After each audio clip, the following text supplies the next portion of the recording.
Good evening. I'm Michelle Leifer. I'm the director of the Usdan Institute for Animal Health Education at the Animal Medical Center. Thank you for joining us for tonight's event, Red Eyes in Dogs and Cats with Alexandra van de Woerdt. Tonight's event is being recorded and we'll send out a link tomorrow in case you miss anything or would like to share it with a friend. We'll be taking questions via the chat box, and we ask that you please save your questions until the end of the presentation, and we will get to as many as possible. I'd like to just take a moment and let everyone know about two upcoming events. On Wednesday, November 10th at 6 p.m., Dr. Chick Weiss, head of AMC's Interventional Radiology Service, will join us to discuss new treatments for bladder and prostate cancers. And then on Wednesday, December 8th at 6 p.m., we'll host our next book club event, which will be a conversation with author Craig Grossi about his book, Craig and Fred, A Marine, a Stray Dog, and How They Rescued Each Other. It's a beautiful story of a Marine and a stray dog who met under the unlikeliest of circumstances in Afghanistan and changed each other's lives forever.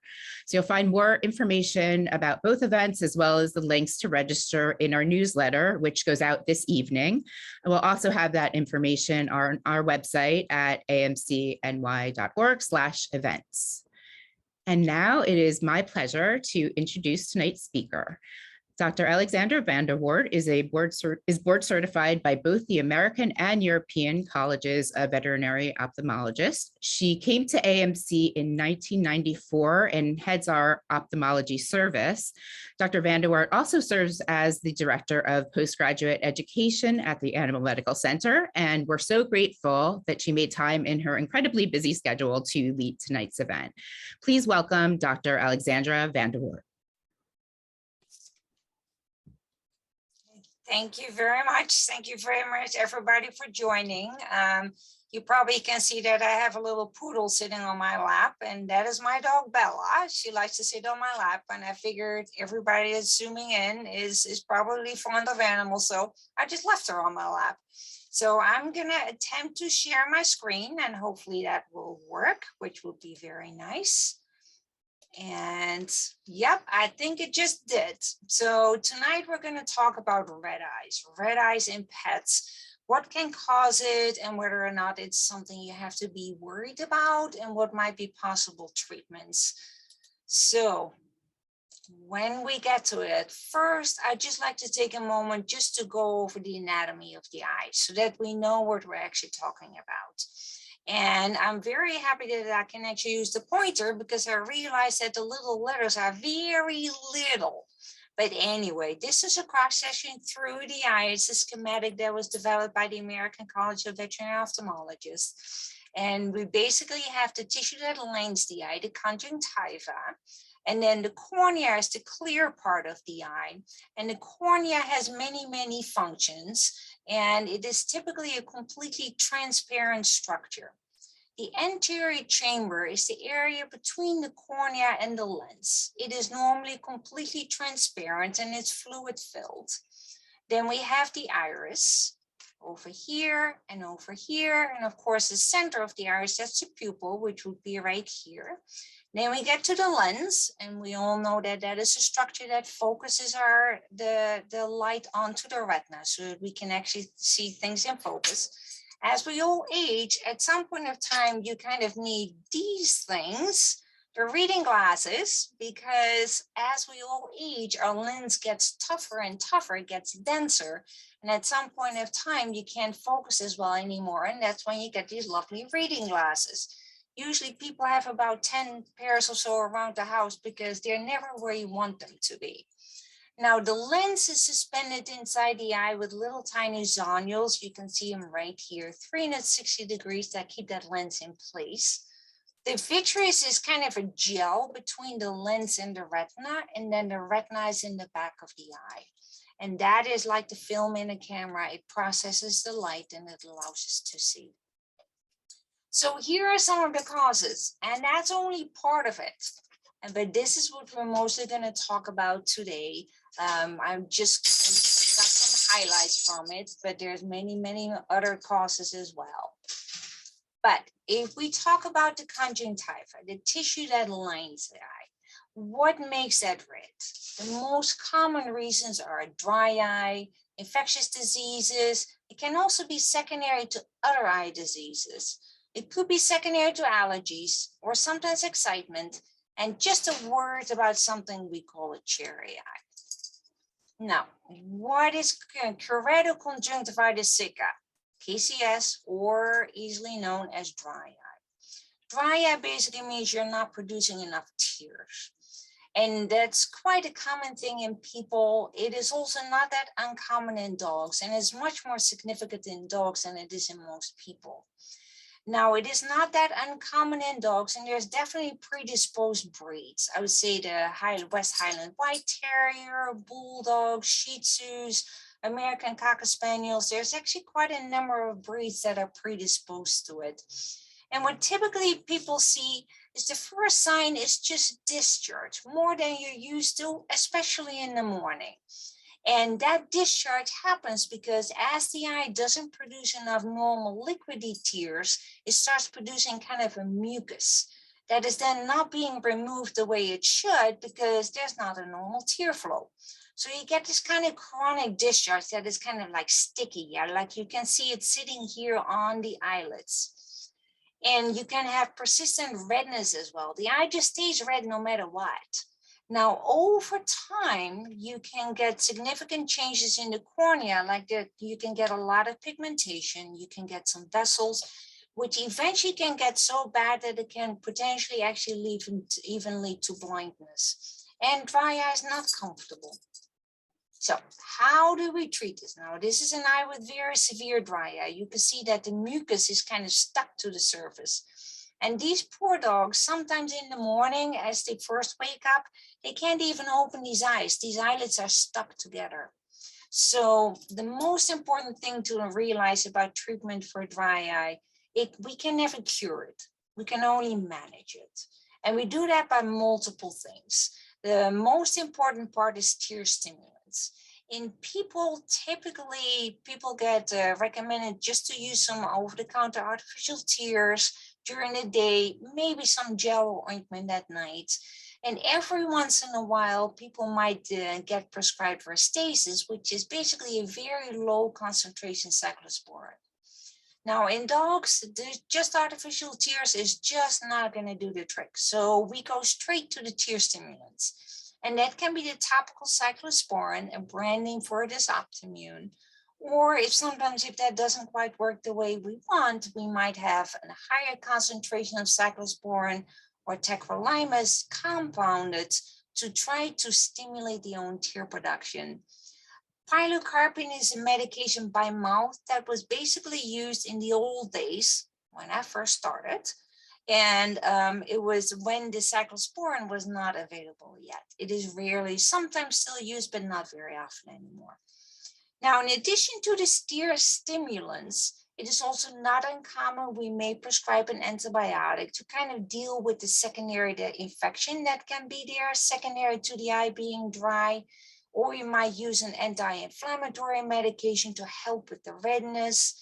And then, of course, artificial tear solutions and ointment, you can never go wrong with that. And the most important thing is that we need to keep monitoring these eyes, because what might work well today may not work very well 6 months down the road.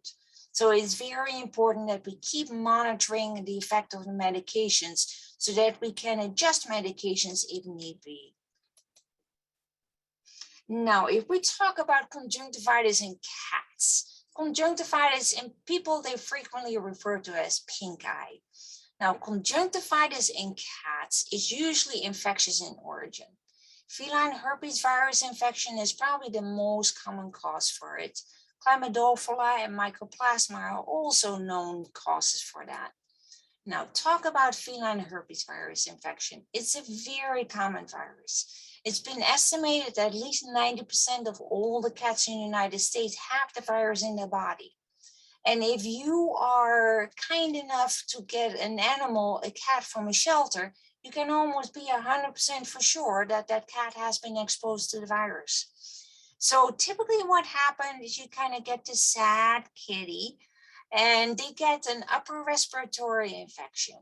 And they get some nasal and ocular discharge. In mild cases, it is basically a self-limiting infection, like a cold in a person.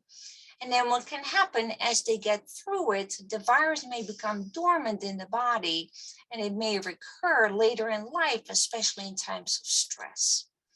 Now, sometimes you can definitely have pretty significant abnormalities in the eyes as well, where, as you noted, is pretty significant redness. The animal might keep the eyes closed. There might be some discharge, and chemosis means swelling of the conjunctiva. You can definitely tell that's there.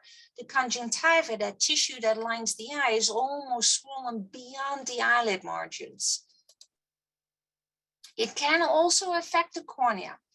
Anytime we think there might be a break in the cornea, has several layers. The very surface layer is called the epithelium.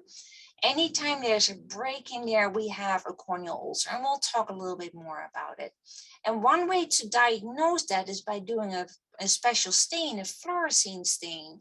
And the abnormal area where there's an ulcer gets stained and is bright green. So this poor kitten, the entire cornea was basically a complete corneal ulceration. Now, this eye is actually an eye from one of my cats. I got this kitten as from a shelter. My daughter, who was very young, saw the kitten and said, "Mom, can we please take it home? You can fix his eyes." So it now lives with me, and it's the sweetest thing.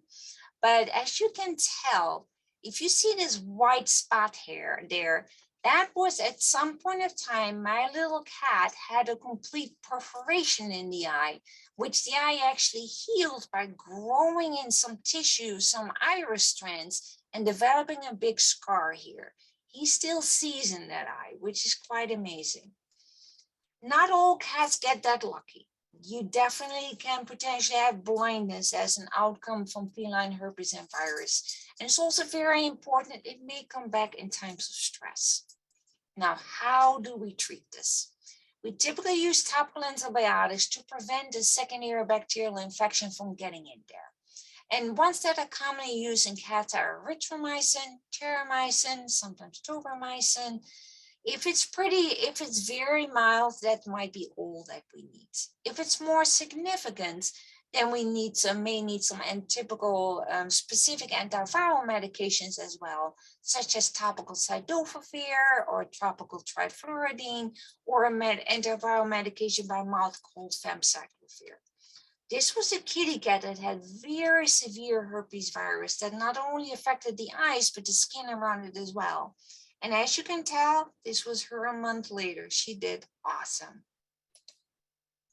So in these cats, it's very important to reduce stress. Now, sometimes I look at my cats and I'm like, what can be stressful to you?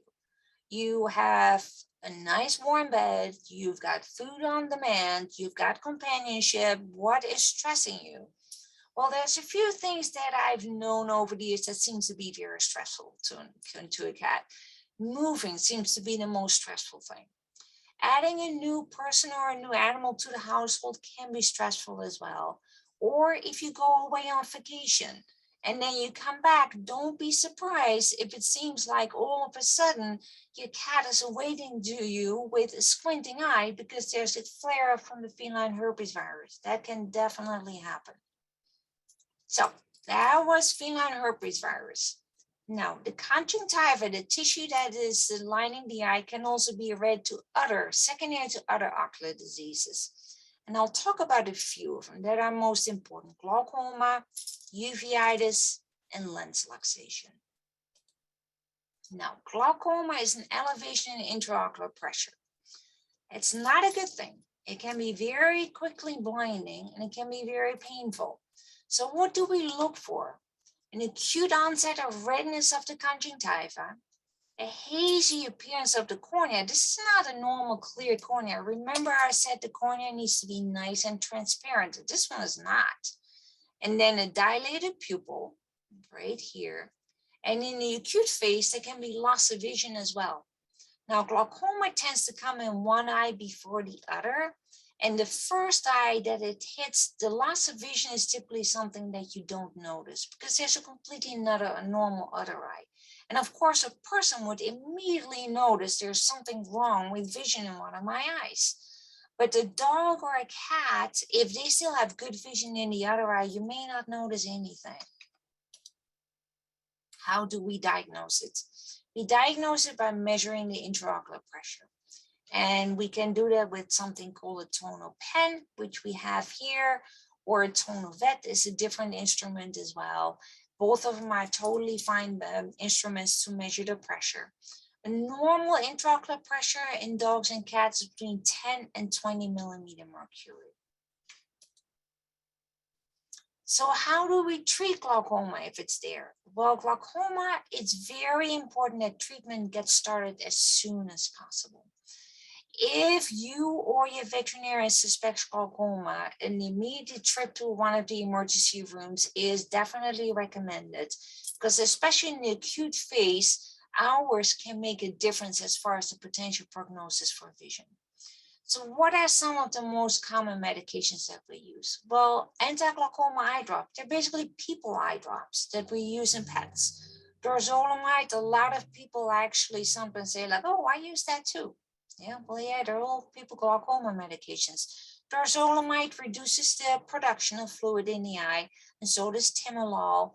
Latanopril, Xalatan increases the outflow of fluid from the eye, and there's other medications as well.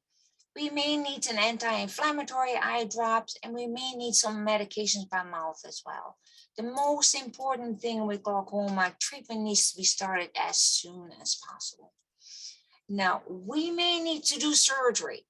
If we have an eye that has glaucoma and we started treatment and then it was very successful in treating the intraocular pressure and actually vision is maintained or returned because it was treated early and aggressively, we may have to do surgery for a long-term potential for vision. And the most common thing that we do with that is where I basically insert a little valve under the tissue that line the eye and put a little tube inside the eye. So now I have a different outflow pathway for fluid to go outside the eye. And this is an eye in which you see, I put this filter and the valve is way out there, you can't see it, but you see the filtering tube here and it takes fluid from the eye to the tissue that line the eye and it gets resorbed there. Now, this is a very intense procedure and it's only for an eye that has potential for vision. Now, like I said, glaucoma is not good for two reasons. One of them is it's very quickly blinding. Two of them, it can be painful.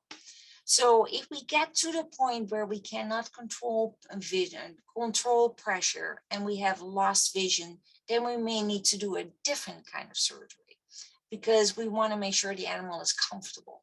And options for that are what happened in this dog where the eye was removed. It may not sound like a good option to you, but it's actually not a bad option for the pet. This is called an Episclerokeratitis. It's just a little bit more cosmetic. It's not a true fake eye like in a person, but it's just a little bit more cosmetic. Chemical ablation is a nice procedure in that it doesn't require general anesthesia, and it can be usually done with sedation. And that's all to try to decrease the glaucoma, the pressure, so that the animal is not uncomfortable anymore. So, talk about some other reasons for the conjunctiva to be red. It can also be secondary to allergies. And that's kind of one of those things that you diagnose by excluding everything else. So you want to make sure there's not glaucoma. You want to make sure there's not uveitis. We'll talk about that later. You want to make sure there's not a corneal ulcer. We'll talk about that later. And if it seems like everything in the eye is fine, except it's red, and the tear production is good, it's just everything is fine except it's red, it could very well be allergies. It's very common. I see it all the time, especially in the spring and the fall. This is the season where dogs are coming back in with red eyes. And it's not uncommon that it is part of kind of like a generalized atopy, generalized allergies. So sometimes they show up first in the eyes. So you kind of have red eyes. And if that's the case, you really want to treat the underlying allergies. And that usually is best done by a dermatologist. If it's just in the eye, then some topical aloe, which is basically a people allergy eye drop, can work very well in dogs once or twice a day. And then excitement. I hear it all the time. My dog's eyes were nice and white this morning, and then as soon as I got to the waiting room, they turned pink. That's because of the excitement. Or his eyes get really red if he really plays. That's excitement. But that usually goes away as soon as the excitement is done. And then sometimes this can pop up just this morning. All of a sudden, it seems like there's this pink mass, this pink ball sitting in the inner corner of the eye. And that is a prolapsed gland of the third eyelid. It's also named the cherry eye. I guess what basically happens is at the bottom of that third eyelid, there's a gland that's very important for tear production. And in some animals, it pops up, and then I guess it starts swelling, and people thought it looked like a cherry, so it got the nickname cherry eye. It's common in certain breeds, such as the bulldog. That gland is very important for tear production, and we recommend to surgically put it back to where it came from. So, moving from the conjunctiva to the cornea, redness in the cornea and or the conjunctiva could be an ulcer, could be secondary to corneal edema, or a disease called Episclerokeratitis, could be what's called an intrastromal corneal hemorrhage, or a pannus. So, what is a corneal ulcer? Corneal ulcer is a break in the surface layer of the cornea. Like I said earlier, the cornea has many layers. The most superficial one is called the epithelium. And then the thickest part of the cornea is called the stroma. And then there's a couple layers on the inside. But if you have a break in the epithelium, we call that a corneal ulcer, or sometimes people say a scratch in the cornea. And anytime you have a break in the epithelium, that means the cornea is at risk for an infection by bacteria from the environment. Corneal ulcers can range from just very superficial to very deep. And if they get very deep, you can actually get a corneal perforation, like happened in my little kitty cat. And that is possible. If we look at this picture here, there's a corneal ulcer right there. And all this redness is actually the cornea trying to heal this. So sometimes redness is bad, but this redness is actually good because this is part of the healing process. It looks very dramatic, very scary, but sometimes redness is good. And here's redness is good. Now, what causes a corneal ulcers? Many causes. It can be trauma. It can be an eyelid disorder. If you look here, you see here that the eyelid is rolling in. It's called entropion. And secondary to that, the hairs are irritating the cornea. It can be exposure. This little dog really could not close his eyes very well. So the cornea was constantly exposed, and you can very easily get an ulcer. It can be secondary to dry eye, or it can be an infectious cause as well. How do we treat it? It really depends on how bad it is. If it's not that bad, then we can just use some topical antibiotics. We check again in a week. Hopefully everything is healed. If it's a little bit worse, then we start definitely topical antibiotics. We may use an topical atropine to help dilate the pupil. Most importantly, we're going to check it in a few days. We don't let it go for a week. If it's very deep, we get even more aggressive with topical antibiotics, atropine, possibly antibiotics by mouth. Amnion drops are a fairly new thing that can really help with healing. They're expensive, but they're worth it. And the most important thing, we need to recheck frequently. When we get to this or this stage, we need this, the lovely comb, so that the dog can scratch.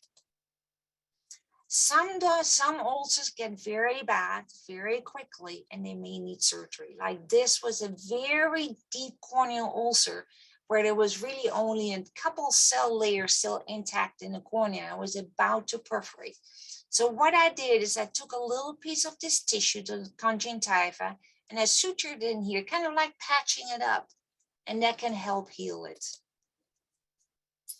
So what is corneal edema? Like I said earlier, the cornea is a transparent structure, and the clarity is maintained by a single layer of cells that keep the cornea dehydrated. And if you have a decrease in the number of these cells, you may get an increase of fluid in the cornea. We'll call that corneal edema.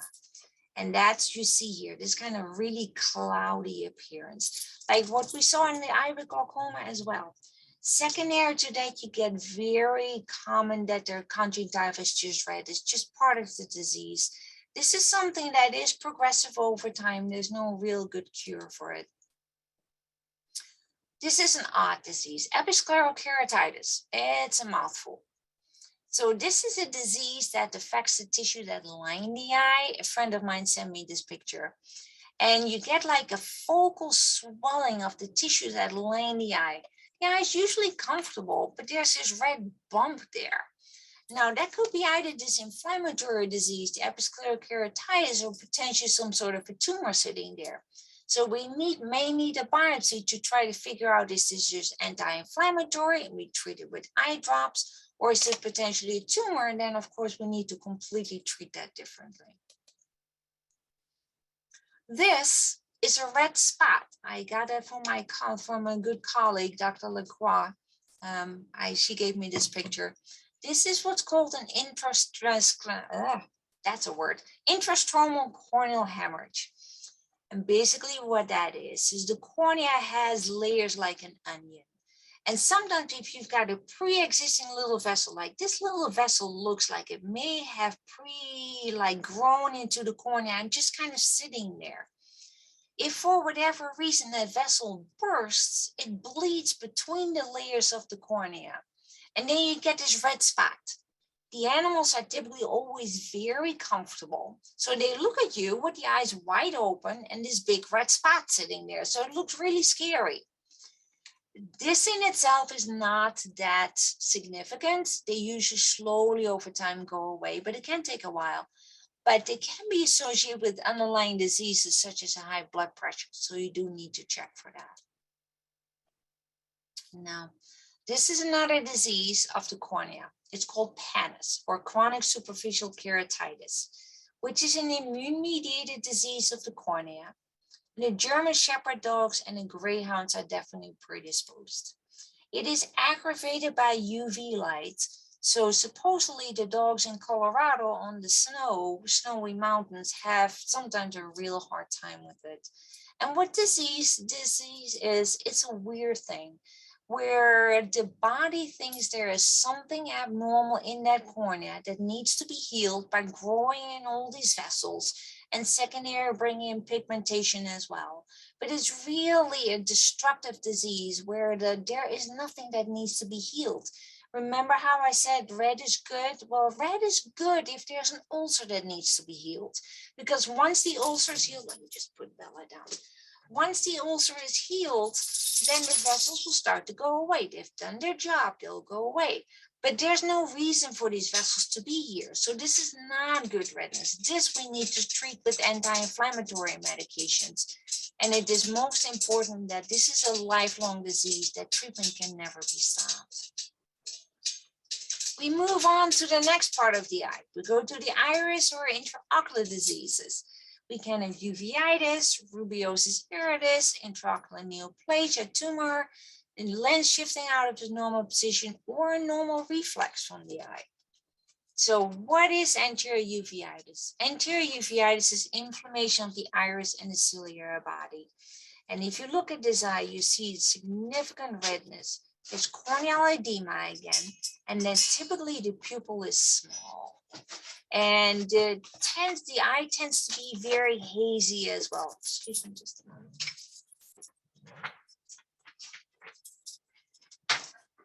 Apologize for that.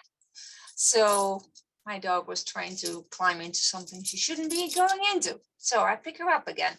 So like I said, the cornea tends to be very hazy and the whole eye gets cloudy.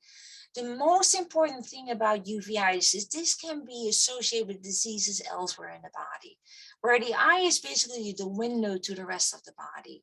So sometimes an animal comes into me and then I actually recommend that they see the internal medicine service, because I say there's a pretty significant chance there's something else in the body that is not right. And I'm going to have them try to figure that out. I'll treat the eye, but I'm going to leave it up to our medicine specialist to try to figure out what is actually causing this.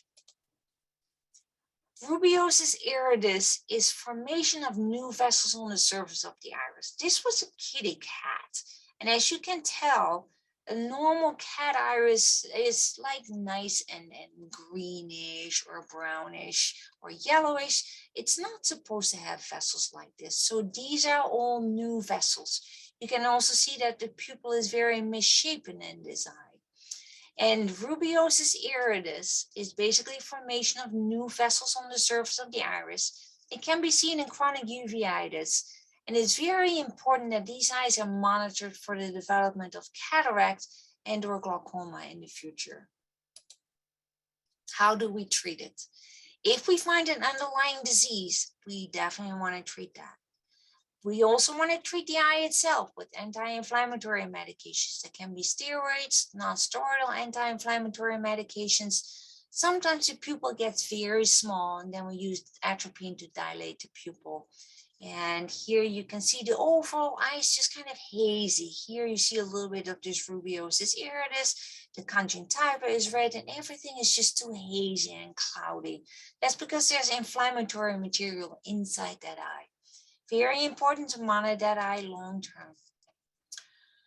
This we really don't want to see. It's another cause for redness. This was basically a tumor growing inside that eye between the iris and the lens. It probably had been growing for a bit and then became visible when it was basically popping through the iris.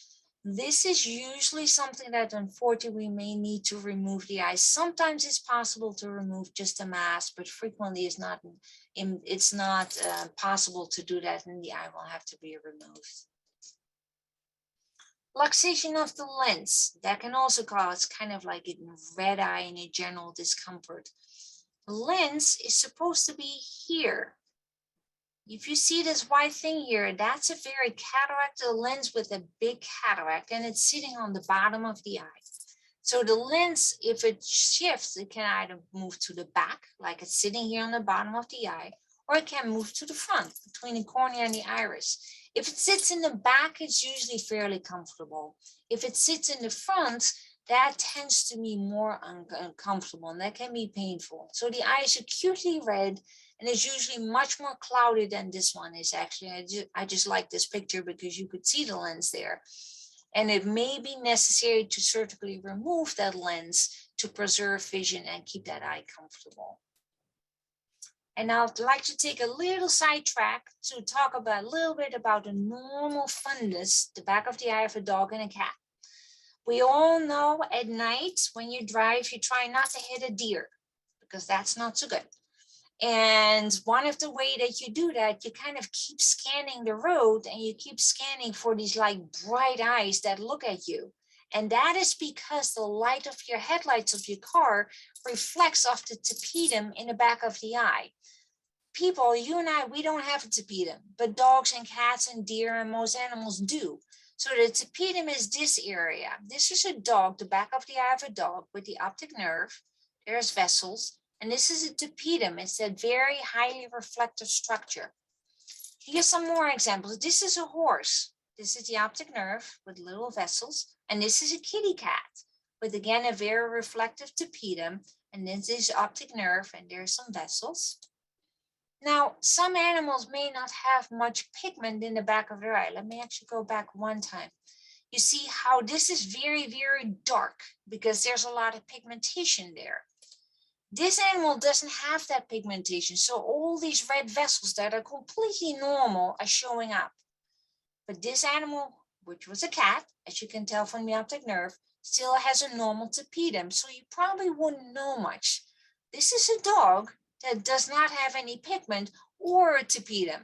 Now, if you shine a light in there, then you're going to get that red reflex. It's kind of what happens to us. We don't have a tapetum. And in the old-fashioned cameras, you could get the red pupil. Now, nowadays, of course, you got a red pupil reduction setting, and you don't really get that anymore. But especially if you have a blue-eyed animal, you notice this red reflex is probably completely normal. Hyphema is bleeding in the anterior chamber, so the area between the cornea and the iris. And that can happen very acutely And it's often very alarming, and well, no surprise. If all of a sudden an eye looks like this, that'd be very alarming. And there can be many causes for that. It can either come from somewhere in the body, or it can potentially come from certain ocular diseases. Now, systemic diseases that in the body elsewhere, hypertension, high blood pressure is a very important one. And sometimes changes in the eyes are the very first indication that there's a high blood pressure. And that is especially something that we notice in older cats. So some clinical signs, we may get all of a sudden loss of vision, which may or may not be noticeable, but we may also see bleeding inside the eye. There's a blood clot sitting there in this kitty's eye. That should not be there. You can also get secondary loss of vision, secondary to significant bleeding in the back, in the vitreous, that gel between the lens and the retina. Or like in this kitty cat, the retina can detach. Well, if you've got a detached retina, you're not really going to see very well. Now, treatment of the high blood pressure may result in improvement of vision. This kitty was completely blind when he came in, and with treatment, he actually regained vision. Unfortunately, they ran out of medications and didn't refill it, so the kitty cat came back in and was blind again. But we managed to get vision back again, which was awesome. So we may also need ophthalmic medication if there's some bleeding present in the front of the eye. We may also need some ophthalmic medication. But the most important thing with that is that the underlying reason for the high blood pressure gets identified, and if possible, treated. Is not always possible, and for management of the high blood pressure. Now, other systemic diseases that can cause bleeding in the eye are certain like infectious diseases like Lyme disease, or like other rickettsial diseases, neoplasia diseases. Time you have any kind of like lymphoma, leukemia, you can have bleeding inside the eye as well. Toxins, warfarin, rat poison, definitely can cause secondary bleeding inside the eye. So basically, if you have an eye that has a bleeding inside, it is either coming from somewhere else in the body or it's coming from the eye. So if you have an eye with bleeding, it's very important that we look into if there's an underlying disease. We want to get a blood pressure, make sure it's not a high blood pressure. We want to do blood work, make sure there's no signs of any kind of like abnormal bleeding in the rest of the body. And then if we do see sign of that, of course, we want to investigate and possibly treat that. Because again, the eye can just sometimes be a window to the body, and it can just be a reflection that something is not right in the rest of the body. As far as reasons within the eye for the bleeding, the most common are chronic uveitis, chronic inflammation inside the eye. And what I see this most commonly to is probably secondary to chronic cataracts. A cataract, if it sits in the eye, if it's not treated with surgery, over time can cause inflammation, which slowly over time can form the formation of some very tiny, invisible little vessels in the eye that can bleed spontaneously. So all of a sudden the eye was fine. Well, it had a cataract, but it was fine. And the next day it's full of blood. And the truth about it also is that just a small amount of blood suspended inside the eye will make the eye bright red. And then sometimes as the animal sleeps, it kind of settles to the bottom. So the animal wakes up and then more you go like, oh, that's much better. And then an hour later, you look again and it's just as red as it was, because the activity has kind of like just circulated that blood inside the fluid in the anterior chamber. And now all of a sudden it seems like it's completely filled with blood again. So chronic inflammation, retinal detachment, intraocular mass, those are the most common reasons for bleeding inside the eye, secondary to an eye disease. And for that, we recommend an ultrasound of the eye. And this was actually an animal that had had severe trauma to the eye. What I'm circling here is the outline of the eye. There is the lens, which was a transparent structure. And we knew from the clinical examination that there was blood in the front of the eye in the anterior chamber. The cornea is here, the anterior chamber is there. And as you can tell, this looks almost the same as this. There was also significantly bleeding in the back of the eye.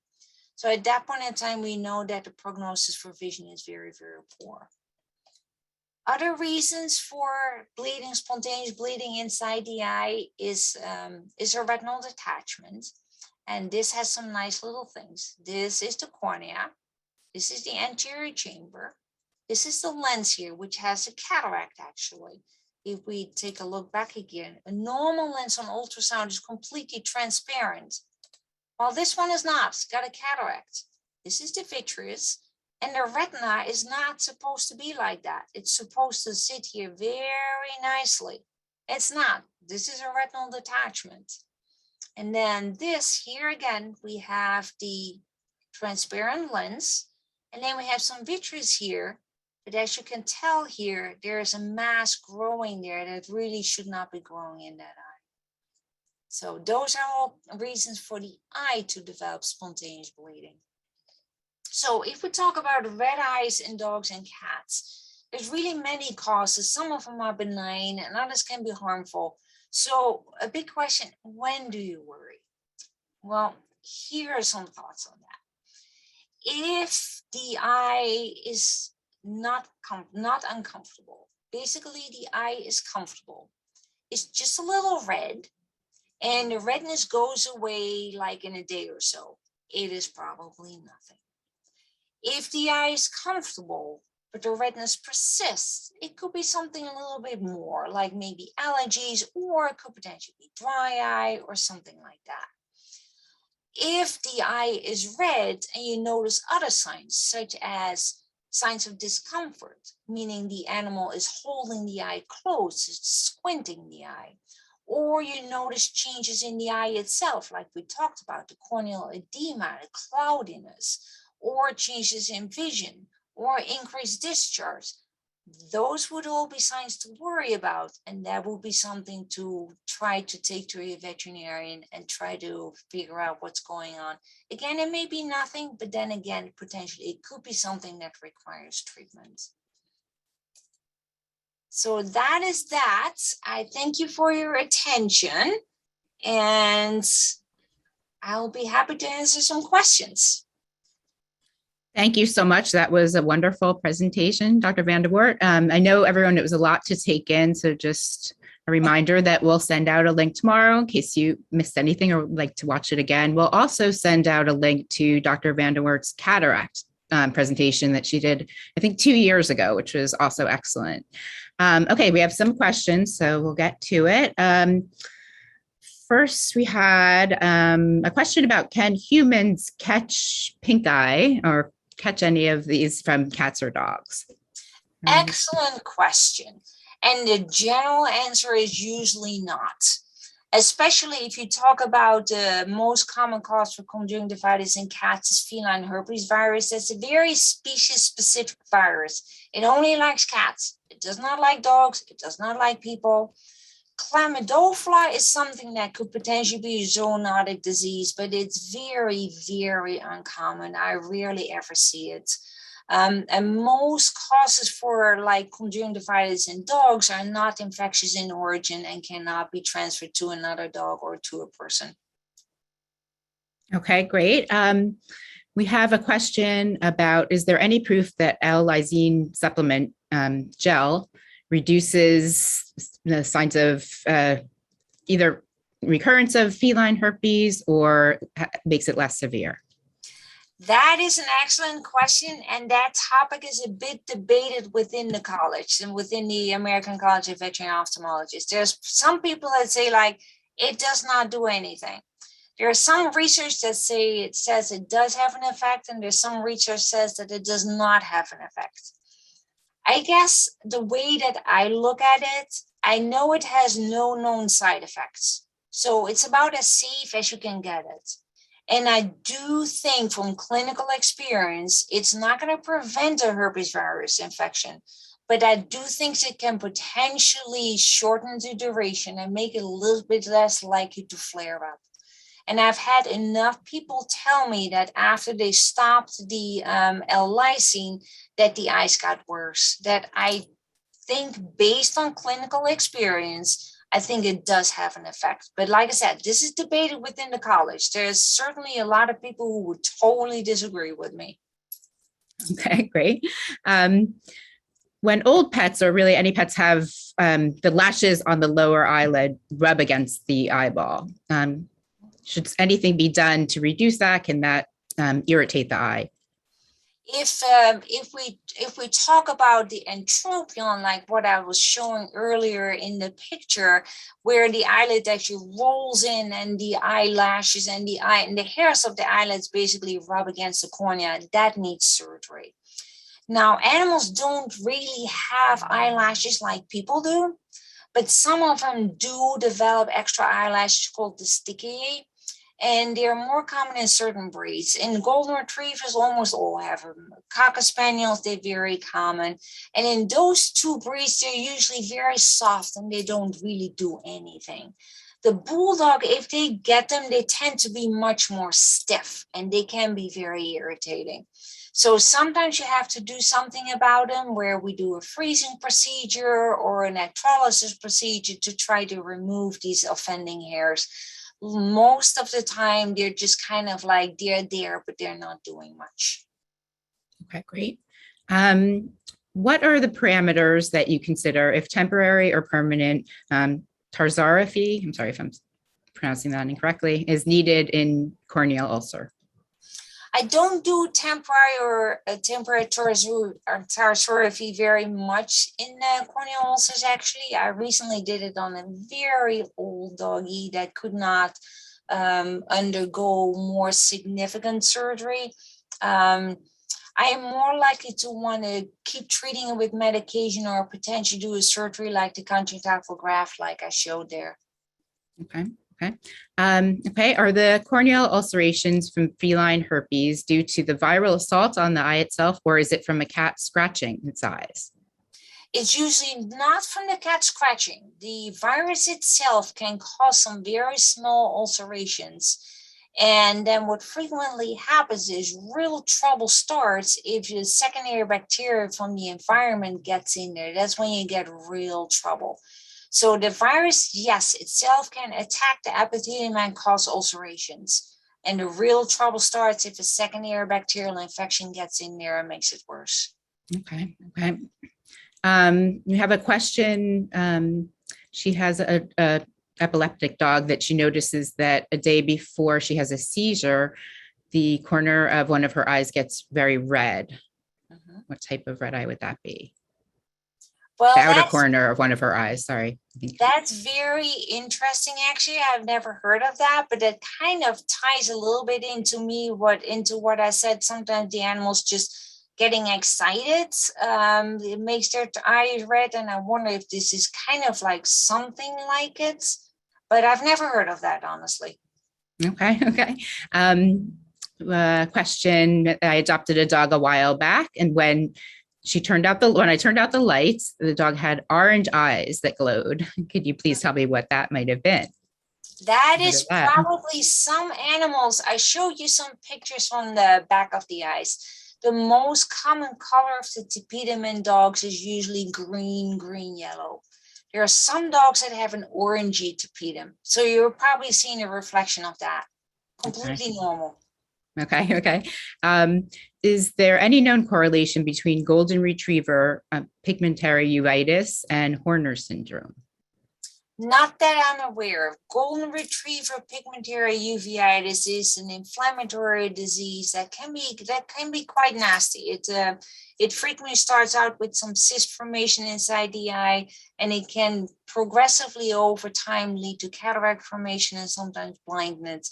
The only connection that I see there is that pigmentary uveitis is pretty much something that we see in golden retriever, very rare in other diseases. Horner syndrome, I also see more common in golden retriever than in other breeds. So that, to me, the only connection there is just simply the breed. I don't think the two diseases in itself are connected. That's interesting. Okay. The question: as the day wears on, my dog's conjunctiva gets redder. She's had conjunctivitis 3 times, which cleared up with eye drops, but they're always red. Mm-hmm. So is it normal for it to, as the day goes on? Time to get a tear production test. A pure product. Okay. Could be potentially dry eye. Okay. No, that's a good advice. We also had a question about any, I guess, in terms of putting the drops in, the side effects for the pets of having the eye drops.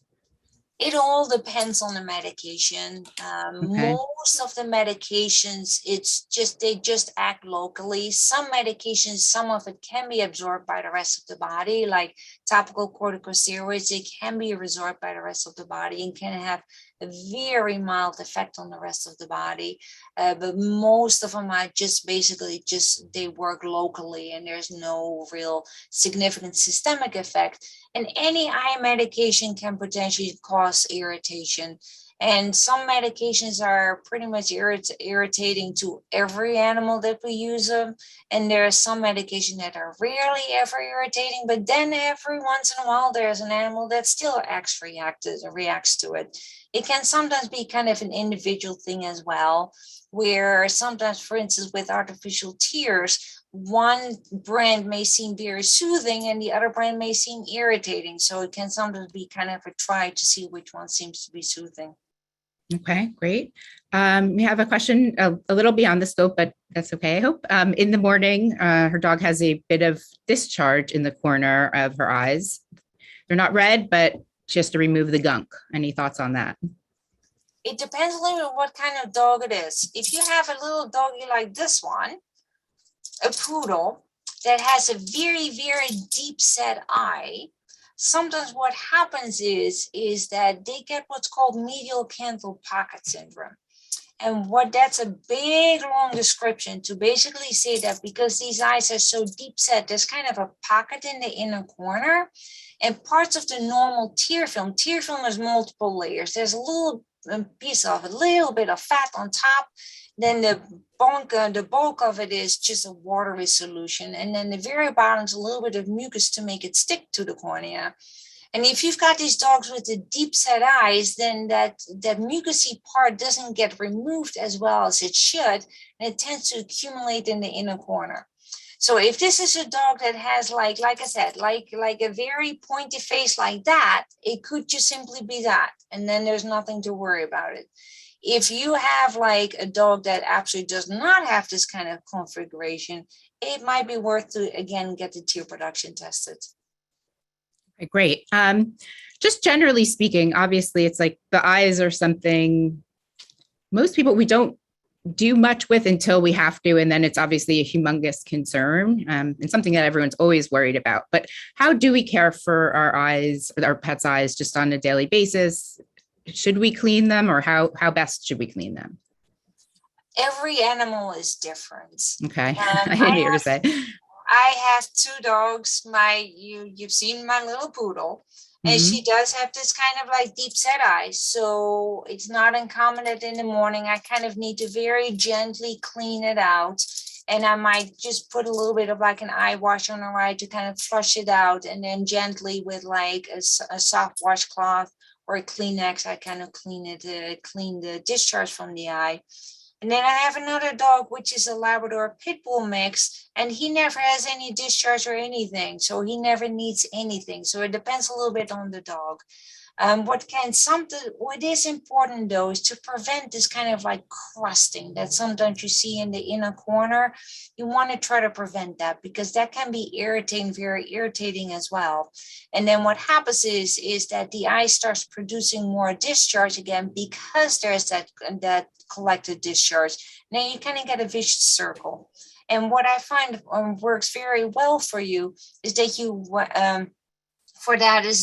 buy one of those travel sizes of the baby shampoo, so a small amount, and then you dilute that 1 to 20 with tap water and put that on like a soft washcloth or something like it, or a cotton ball, and then you can just gently clean around the eye and get all the discharge out without having to worry about getting it in the eye. So that can work very well. There's also certainly veterinary wipes like Optics Care makes a good veterinary wipe. There's a number of veterinary wipes that can also be used for that purpose. That's great. Okay. If you're walking in, your dog is walking, or cat is walking in a dusty area, should you be concerned with that? And then actually, maybe is this related, but if you could talk a little bit about the third eyelid, because I think that's very interesting to people. Usually you don't have to worry too much about dust. I mean, dogs and cats normally have a very good tear production. Whatever gets in the eye, they immediately tear out. So I wouldn't be too concerned about it. If you happen to have an animal that just walked through a whole bunch of stuff, you can always gently rinse out the eyes with just an eye wash. And the third eyelid, that's basically just sitting there in the inner corner of the eye. And the third eyelid has multiple functions. It helps, the gland is at the bottom, which is important for tear production. And the third eyelid helps protect the eye as well. And when a dog goes to sleep, when the dog first wakes up, you may notice that that third eyelid is quite a bit up, because the eye, when the dog or the cat sleeps, is kind of like sunken a little bit deeper in the socket. And then that third eyelid passively comes up, and then it becomes more visible. I was just reading recently, humans used to have that, correct? I was reading that somewhere. Oh, okay. All right. Maybe I read it somewhere. It was wrong. Okay. That we we evolved past it or something, but yeah. It's really interesting though, the third eyelid. It's actually the third eyelid in birds. What is very interesting about third eyelid, and of course it's not dog or cat, but the third eyelid in birds is transparent. And that's of course very useful as birds are flying, and as they use that third eyelid to kind of like go over the eye and help protect the surface of the eye. By it being transparent, they can still continue to see as they are flying. Wow. Oh, that's fascinating too. Amazing. Okay, a couple more questions. My Whippet puppy has had every eye test possible. They've all come back normal, but her eyes are always red.